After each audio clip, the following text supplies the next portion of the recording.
That's Caribe. All right, Lindsay, thank you. Tonight, the aviation community is mourning the loss of a beloved pilot who lived here in the Valley, who died while on a layover. Keith Duncan was a JetBlue pilot, and he lost his life in a snorkeling accident in the Caribbean.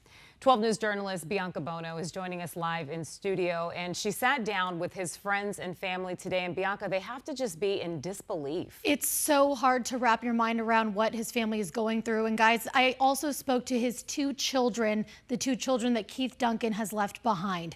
They're 19 and 17 years old, and they were raised by their single father. Now they're finding the strength to keep moving forward while keeping their father's legacy alive. And this is a story you'll only see here on 12 News.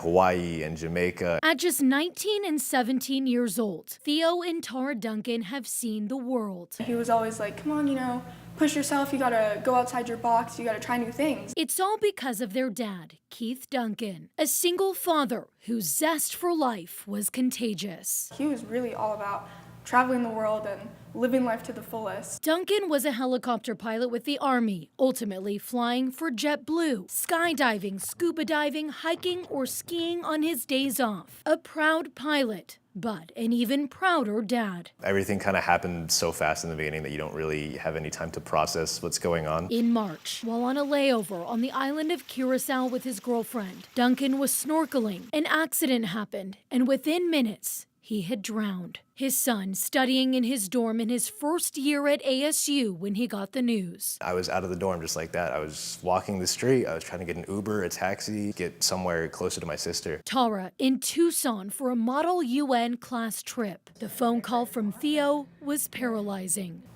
He's telling me, he's trying to like break the news slowly.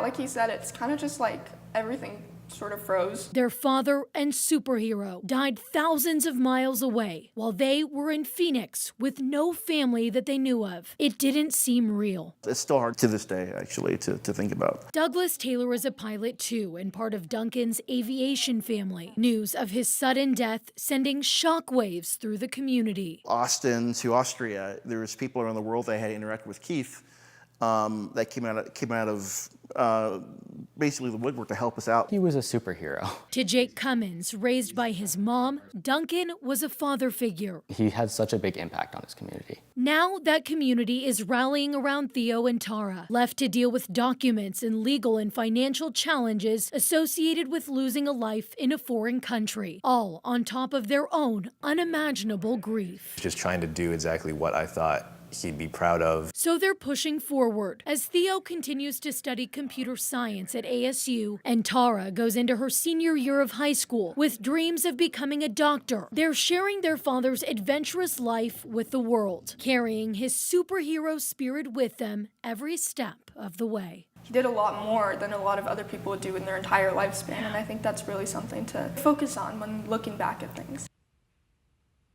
Just amazing, the strength those two kids have been showing. And Douglas Taylor has set up a GoFundMe page to help Tara and Theo move forward. You can find a link to donate right now on our website, 12news.com.